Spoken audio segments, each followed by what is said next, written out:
बिस्मिल्लाहिर्रहमानिर्रहीम, अस्सलाम वालेकुम। मैं हूं अर्शद इकबाल वानी और आप देख रहे हैं वानीपीडिया पाकिस्तान।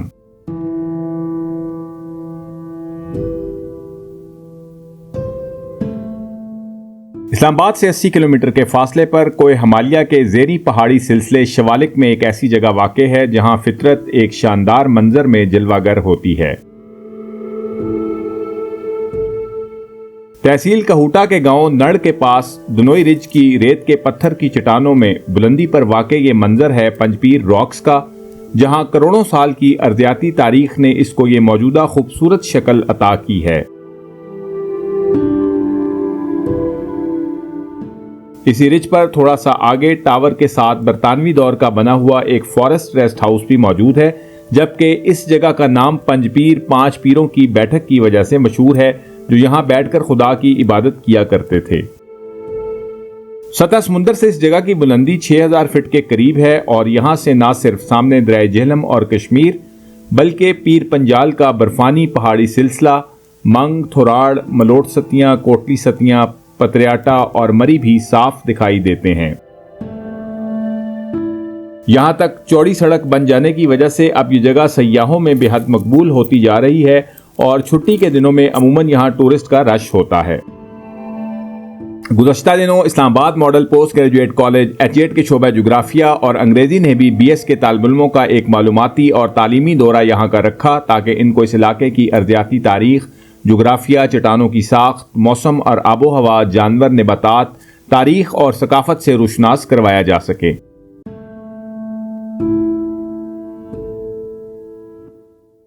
इस तालीमी दौरे की सरबराही वाइस प्रिंसिपल एडमिन जनाब प्रोफेसर मोहम्मद आजम और वाइस प्रिंसिपल एकेडमिक जनाब सगीर अहमद मेहरानी ने की और शोबा जोग्राफिया और अंग्रेजी के प्रोफेसर साहिबान ने भी इसमें भरपूर शिरकत की।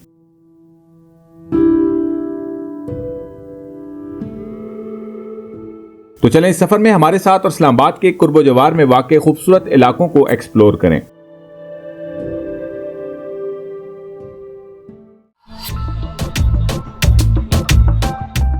सफर का आगाज सुबह 9 बजे एचएट कॉलेज की बस में हुआ। तमाम असातिज़ा और तलबा के चेहरों पर एक अजीब सी खुशी, ताजगी और इश्तियाक झलक रहा था, क्योंकि ये सफर रोजमर्रा की यकसां और मशीनी जिंदगी से एक खूबसूरत वक्फा था।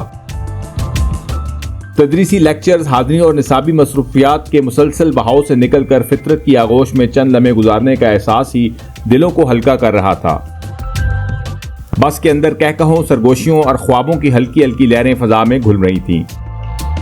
कुछ इस मुकाम से पहले भी आशना थे, मगर अक्सरियत के लिए पंजपीर रॉक्स एक अनजानी दास्तान थी, एक ऐसा मंजर जिसे सिर्फ सुना गया था, देखा नहीं। ये सिर्फ एक सैर ना थी, बल्कि मामूल की गर्दिश से निकलकर जिंदगी को एक नए जाविये से देखने का मौका था। रास्ते में बाहमी गुफ्तगू, हंसी मजाक और खुशगपियों का ऐसा सिलसिला बंधा कि वक्त के कदमों की चाप सुनाई ही ना दी और यूं लम्हे बातों की रवानी में बहते गए। इसी दौरान पता चला कि हम तारीखी पंजाल रेस्ट हाउस पहुंच चुके हैं, जहां हमने मुख्तसर क़याम के बाद दोबारा अपना सफर शुरू करना था।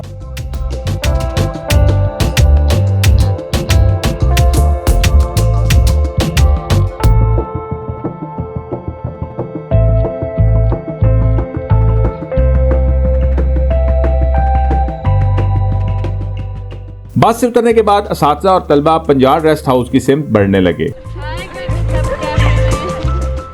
कोई मनाजिर की तस्वीर कशी में मसरूफ था, कोई दोस्तों के साथ खुशगपियों में और कोई खामोशी से फितरत की वुसअत को अपने अंदर जज्ब कर रहा था। दोस्तों और हम जमातों के साथ गुजारे गए ये लम्हे चंद सातें नहीं, बल्कि यादों की वो कीमती नवादरात हैं जो उम्र भर दिल के किसी नरम गोशे में महफूज रहती हैं।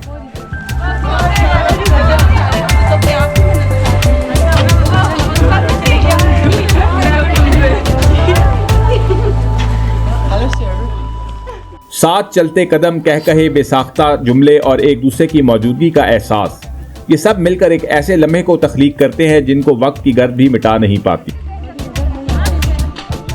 तमाम तालिब-इल्म इस तारीखी खूबसूरत रेस्ट हाउस को देखने और इसकी तस्वीर कशी में मशगूल हो गए। इस रेस्ट हाउस की तामीर 1902 में बरतानवी दौरे हुकूमत में की गई और यहाँ पर इर्द गिर्द के इलाकों के फासलों की तफसील भी दर्ज है। सर मिड 80s में। तो उस वक्त और अब आपको क्या डिफरेंस लग रहा है? बहुत जमीन आसमान का, उस वक्त तो ऐसा कुछ भी नहीं था। तो अब तो काफी बेहतर बना दी सर। बहुत बेहतर बना। और आप देखें ना ये जो ऊपर इन्होंने ये ग्लास हाउस बनाया है, ये बड़ा अच्छा कॉन्सेप्ट दिया। और ये जो इन्होंने वो ब्रिज सा बनाया ये भी नहीं था ये भी पहले। बड़ा, ये भी बहुत सर ये इन्होंने इनोवेट किया। आप देखें नीचे बेसिकली वही पुराना वाला है, बिल्कुल। ये ऊपर सारा इन्होंने इनोवेशन की है, बिल्कुल। अच्छा, मैं यही क्या अपने वो उसमें वीडियोज़ में बताता रहता हूँ कि बने बनाए अंग्रेज़ हमें दे गए हैं ये एक जो एसेट है, लेकिन हम बहुत से ऐसे हैं कि अभी भी बिल्कुल जंगलों में वीरान पड़े हैं। तो थोड़ी सी कोशिश से इसको बड़ा अच्छा रेनोवेट किया जा सकता है। देखिए ना सर, ये एक एफर्ट हुई है ना, एक आर्किटेक्चुरल एफर्ट हुई है। बिल्कुल तो ये कितना ज़बरदस्त चीज़ बन गई। बिल्कुल, बस थोड़ी सी प्लांटेशन की ज़रूरत है और अगर इधर कर दें तो। बॉस इधर आओ, इधर से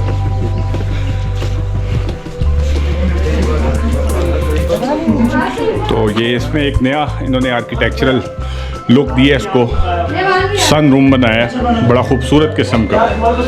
तो पहले ये नहीं था यहाँ पे, लेकिन इसकी वजह से रेस्ट हाउस की लुक ही बिल्कुल जो है वो तब्दील हो गई है।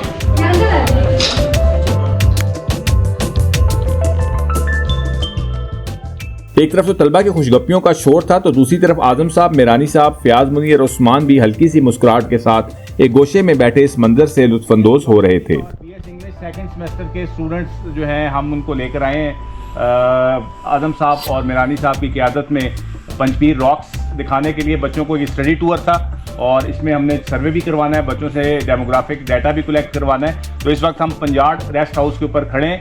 तो पंजाड़ जो ये रेस्ट हाउस है, ये एक तारीखी रेस्ट हाउस है।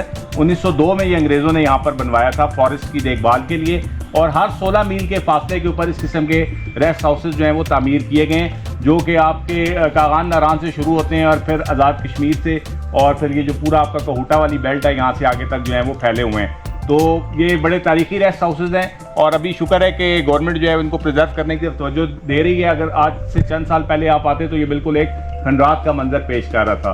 तो इस वक्त इसकी आप रेनोवेशन देख सकते हैं, यहाँ आकर आप फैमिली के साथ स्टे भी कर सकते हैं। तो इसके साथ ये एक नारा हो जाए, पाकिस्तान जिंदाबाद, एशियड कॉलेज जिंदाबाद। पंजाड़ रेस्ट हाउस पर कुछ देर ठहरने के बाद पहाड़ी सफर शुरू हुआ। यहाँ से 20 किलोमीटर सांप की तरह बलखाती सड़क घने जंगल और अमूदी पहाड़ी चट्टानों से गुजरती हुई खुइयां से होती हुई नड़ के बाजार तक जाती है। यह पूरा रास्ता बेहद खूबसूरत पहाड़ी ढलानों, गहरी वादियों और आबशारों पर मुश्तमिल है।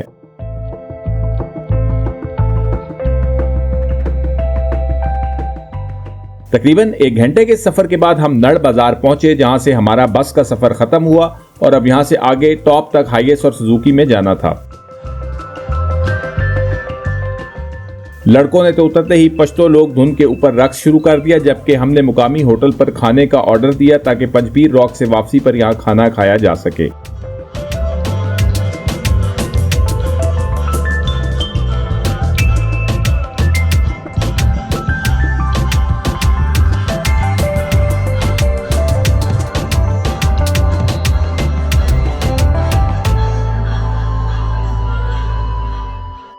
इसके बाद तमाम तुलबा और असातिज़ा वैगनों में बैठकर अब इस पॉइंट पर उतरे हैं और यहाँ से तकरीबन 1 किलोमीटर आगे पैदल सफ़र है। ट्रैकिंग से पहले करीब ही लगे हैंड पुली से ज़मीन से पानी निकाला ताकि सब लोग अपनी बोतलें भर लें, क्योंकि आगे पंचपीर रॉक्स पर पानी फिर मौजूद नहीं। आप भी जब पंचपीर रॉक्स जाएं तो अपने साथ पीने का पानी साथ लेकर जाएं। और देखो कितनी डेप्थ में है पानी। ये देखो वो स्लोप्स जो है ना ऊपर से, उनका रुख इस तरफ है, तो अंडरग्राउंड वाटर यहाँ पर काफ़ी ज़्यादा डेप्थ में मौजूद है। सैंडस्टोन रिजेस हैं, ये बड़ा अच्छा एक्वीफर होता है, पानी को स्टोर करके रखते हैं। पता नहीं यहाँ पर तेज़ तो हो रहा है थोड़ा सा, वजन शायद निकल है लेकिन कुछ ना हुआ हो, आ गया पानी आ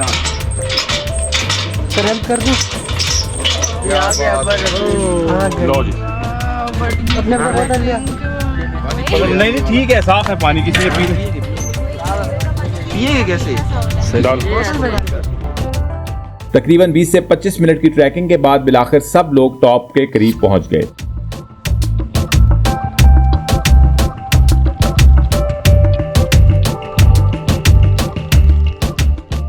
ऊपर जाकर टॉप के करीब महकमा जंगली हयात और जंगलात सूबा पंजाब का बोर्ड भी लगा हुआ है। ये जगह जिला रावलपिंडी तहसील कहूटा का ही एक हिस्सा है। इन चट्टानों से नीचे एकदम बहुत ज्यादा कई हजार फुट की अमूदी गहराई है, इसलिए अगर आपके साथ बच्चे हैं तो उनका खुसूसी ख्याल रखें और किनारे पर इनको ना जाने दें। जब तुलबा चट्टानों के किनारे तक पहुंचे तो एक लम्हे के लिए सबकी सांसें थम सी गईं। सामने वुसअतों का एक बेकनार मंजर फैला हुआ था। नीचे सब्ज वादियां, धुंध में लिपटे पहाड़ और आसमान की नीलगू चादर जो जमीन को अपने आगोश में लिए हुए थी। यूं लगता था जैसे वो सिर्फ चट्टान के किनारे नहीं बल्कि अपनी सोचों की किसी नई हद पर आकर खड़े हुए हैं, जहां से दुनिया कुछ और वसी, कुछ और हसीन दिखाई देती है। ये वो लम्हा था जब फितरत ने अपनी पूरी शान के साथ इन्हें खुशामदेद कहा और उन्होंने दिल ही दिल में हमेशा के लिए इस मंजर को महफूज कर लिया। अच्छा, ये नीचे देखें, आपको सामने दरिया झेलम नजर आ रहे हैं। दरिया झेलम के राइट साइड पे जो इलाका है ये कश्मीर है, तो इसके साथ रावलाकोट, बाग, धीरकोट, सुदन गली और थोराड़ ये इलाके हैं। पीछे देखें, आपको एक हल्की सी रिज नजर आ रही है बर्फानी पहाड़ों की, वो पीर पंजाल रेंज है, मकबूजा कश्मीर और आज़ाद कश्मीर के दरमियान। वो सामने पहाड़ पे देखें, टॉप पे एक आपको आबादी नजर आ रही है, मलोट सतियाँ। थोड़ा सा पीछे आएंगे तो कोटली सतियाँ का इलाका है सारा। इस तरफ फिर आगे दनोई शनोई ये वाली जगह आ जाती हैं, और उस तरफ को आप देखेंगे तो वो मरी, नथिया गली और वो इलाके हैं सामने। तो चले आपको ड्रोन की आंख से पंजपीर का खूबसूरत इलाका दिखाते हैं और इसके बारे में अर्जियाती और जुग्राफियाई जायजा लेते हैं। पंजपीर रॉक्स का ये इलाका Himalayan फोरलैंड fold and thrust belt का एक हिस्सा है। ये ऊंची नीची सिंक्लाइनल और एंटीक्लाइनल रिजेस दो अजीम अर्जियाती प्लेटों यानी इंडो ऑस्ट्रेलियन और यूरेशियन के तसादुम के नतीजे में 5 से 20 मिलियन साल पहले मायोसीन से प्लायोसीन दौर में बनी। ये पूरा इलाका हिमालय के ज़ेरी पहाड़ी सिलसिले शिवालिक का एक हिस्सा है और सतह मुर्तफा पोटोहार का शुमाल मशरकी किनारा है। ये रिजेस मशरिक की जानिब बहुत स्टीप ढलान रखती हैं और दरिया झेलम से जो इन रिजेस के नीचे ही बहता है ऊपर टॉप तक तकरीबन 4500 फुट की गहराई बनती है। यहाँ की ज्यादा से ज्यादा बुलंदी 6100 फीट के करीब है और सर्दियों में अक्सर यहाँ काफी बर्फ पड़ती है, जबकि गर्मियों का मौसम इंतहाई खुशगवार होता है। बुलंदी ज्यादा होने की वजह से यहाँ नुकीले पत्तों वाले चीड़ के जंगलात पाए जाते हैं, जबकि इनके निचले हिस्सों में नीम इस्तवाई झाड़ीदार जंगलात मौजूद हैं। इन जंगलात में मुख्तलिफ इकसाम के परिंदे, रेंगने वाले जानवर जैसे सांप और ममालिया जानवरों में तेंदुआ, भेड़िया, लोमड़ी, गीदड़ और बंदर वगैरह शामिल हैं। अब इस इलाके में सड़क बन जाने की वजह से सयाहों का रश चूंकि बढ़ गया है, इसलिए अब यहाँ भी दीगर सयाहती मुकामात की तरह आपको सॉलिड वेस्ट जगह जगह दिखाई देगा, जो इस इलाके के कुदरती माहौल के लिए एक बहुत बड़ा खतरा है।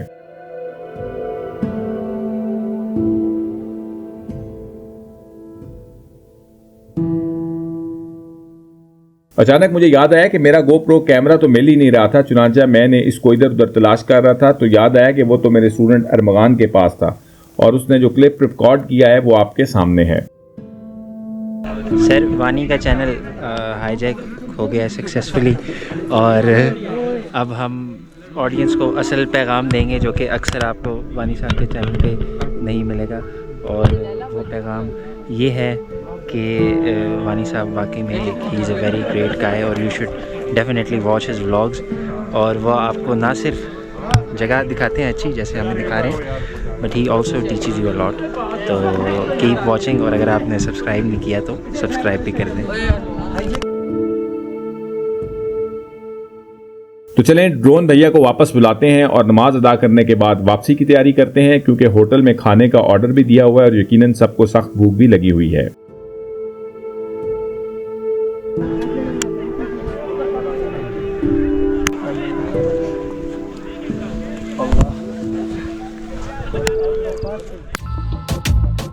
वापसी का सफर शुरू हुआ।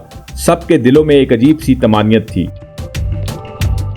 सूरज ढलने को था और सुनहरी रोशनी पहाड़ों पर बिखर रही थी जैसे वो हमें रुखसत कर रही हो। तलबा और साथीजा खामोश भी थे और खुश भी, गोया हर कोई अपने अंदर इन मनाजिर को समेट रहा था। हाँ भाई, हिराफे कैसा रहा आपका आज का trip? Sir, it was amazing. सही रहा? जगह पसंद आई आप लोगों को? रास्ता वही था मगर एहसास मुख्तलिफ। हम सिर्फ वापस नहीं लौट रहे थे बल्कि अपने साथ यादों का एक खजाना लेकर जा रहे थे। वापसी पर रात हो गई और बस में तुलबा ने खूब एंजॉय किया।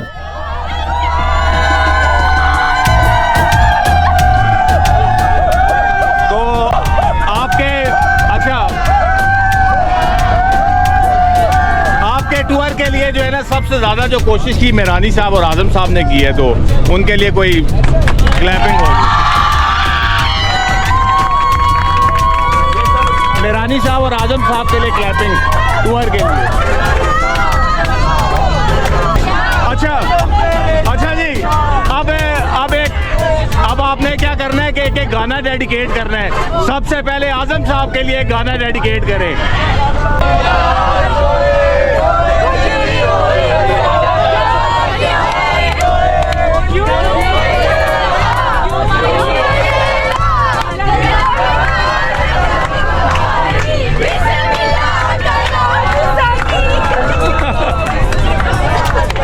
अच्छा, नेक्स्ट गाना मेरानी साहब के लिए डेडिकेट करें कोई।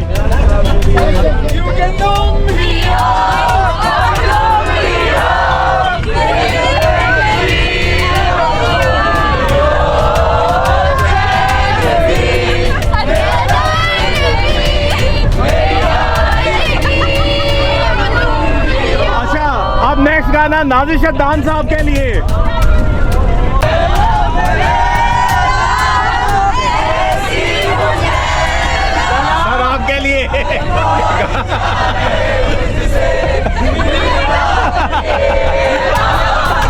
उस्मान साहब के लिए गाना डेडिकेट करें जी। उस्मान साहब के लिए गाना कवाली नहीं, गाना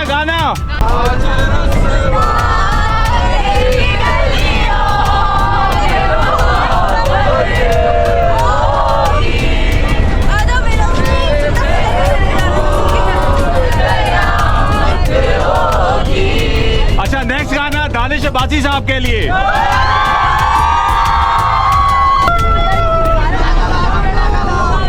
हाँ जी,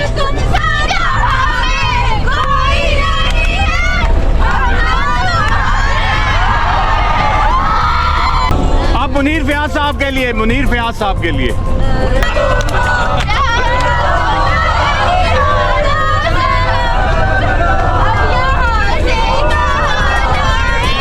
एक अरमगान के लिए।